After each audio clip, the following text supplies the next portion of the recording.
स्वागत है आज आपका एक बार फिर M S Excel tutorial series में, जिसमें एम एस एक्सेल हम सीख रहे हैं बिगिनर से लेकर के एडवांस लेवल तक।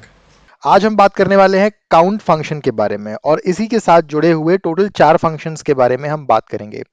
पहला है काउंट फंक्शन।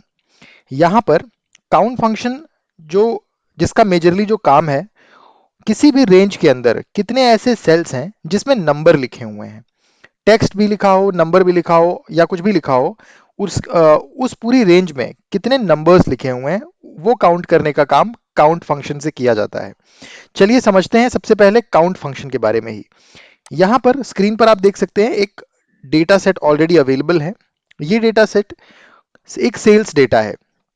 यहाँ पर अगर आप देखेंगे कॉलम बी के अंदर तो कंट्रीज मेंशन्ड है, कौन कौन सी कंट्रीज में कौन सा प्रोडक्ट सेल हुआ है, यूनिट्स सोल्ड यानी कि कितने यूनिट्स उस प्रोडक्ट के सोल्ड आउट हुए हैं, उसकी मैन्युफैक्चरिंग प्राइस क्या थी, सेल प्राइस क्या थी, ग्रॉस सेल्स, डिस्काउंट सेल्स, इस तरीके से बहुत सारा डेटा दिया हुआ है।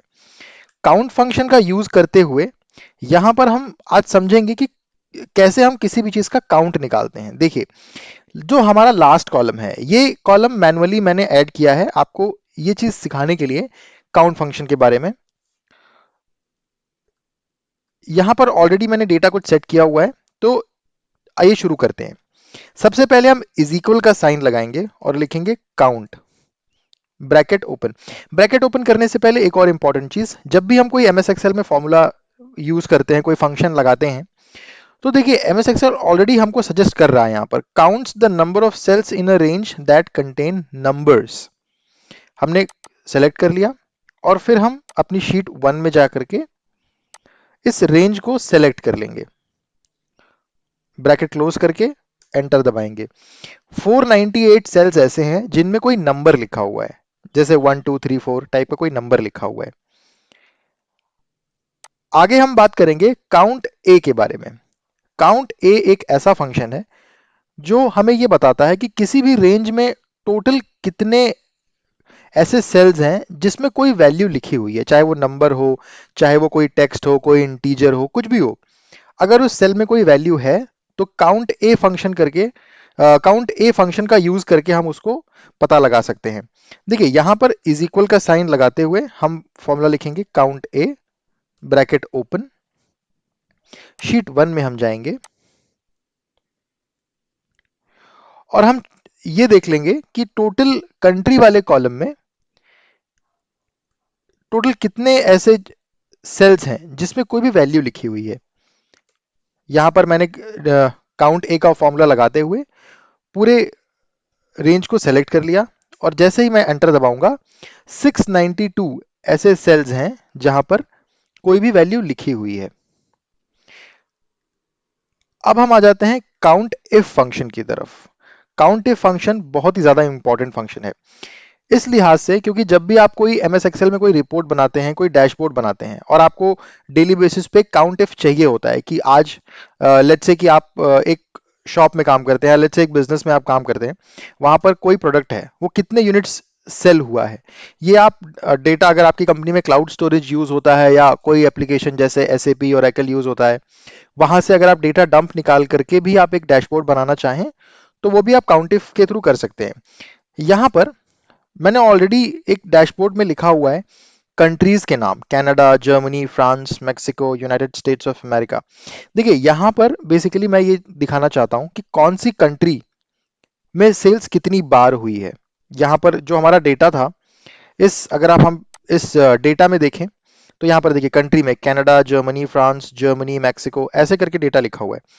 मैं चेक करना चाहता हूं कि हर कंट्री का नाम कितनी बार लिखा हुआ है, तो इसके लिए काउंटिफ फंक्शन, काउंटिफ ब्रैकेट ओपन, हम जाएंगे शीट 1 में और अपना जो ये डेटा है इसको हम फिर से सेलेक्ट कर लेंगे।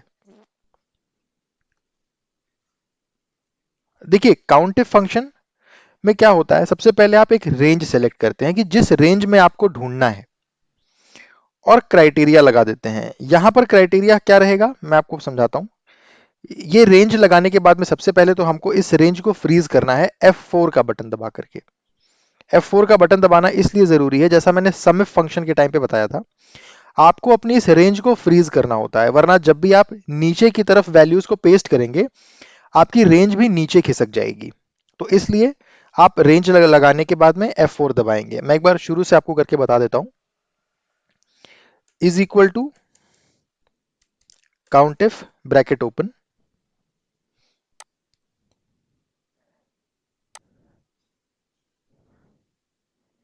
यहां पर ये डेटा रेंज हम सेलेक्ट कर रहे हैं और फिर हमने F4 दबा दिया। कॉमा लगाने के बाद में आप सबसे पहले वैल्यू जो कनाडा लिखा हुआ है उसको आप सेलेक्ट कर लीजिए, ब्रैकेट क्लोज। 139 टाइम्स कनाडा लिखा हुआ है। एक चीज आपको ध्यान रखना होगा, आप कभी भी वैल्यू वहां से सेलेक्ट मत करिए, आप वैल्यू सेलेक्ट करिए अपने डैशबोर्ड में से ही। जैसे कि ये है, आप यहां से ये सेलेक्ट कर लीजिए, 139 टाइम्स ये है। अब जब भी आप कभी भी काउंटिव फॉर्मूला लगाएंगे, काउंटिव फंक्शन लगाएंगे और उस रेंज में सेलेक्ट करेंगे तो उस रेंज में MS एक्सेल इस वैल्यू को ढूंढेगा जो यहां पे लिखी हुई है। अगर मैं कनाडा हटा के यहां पे लेट्स से जर्मनी कर दूं तो ये उस रेंज में जर्मनी कितनी बार लिखा हुआ है ये बता देगा। अब देखिए 139 लिखा था हमने, इसको नीचे पेस्ट करेंगे, 137 टाइम्स जर्मनी लिखा हुआ है और नीचे पेस्ट करेंगे तो फ्रांस कितनी बार लिखा हुआ, 138 बार।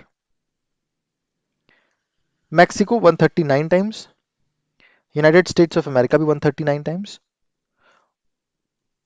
और ब्लैंक्स के लिए 0 आ रहा है। एक चीज मैं आपको यहां बताना चाहता हूं, MS एक्सेल में किसी भी रेंज के अंदर ब्लैंक्स काउंट करने के लिए एक अलग से फॉर्मूला है, उसका नाम है काउंट ब्लैंक।